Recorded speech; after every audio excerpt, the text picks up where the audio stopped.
देखो मैंने 5 खरगोश पाले हैं। ये सोने के लिए इसने खुदाई की है। अब ये लेट जाएगा थोड़ी देर में। वो 2 और ये तीसरा, ये चौथा, पांचवा।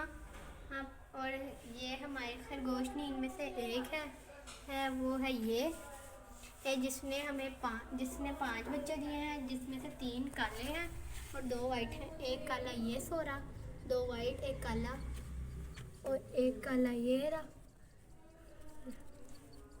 हाँ, अब हमारे पास टोटल 10 खरगोश हो गए हैं। अल्लाह हाफिज़।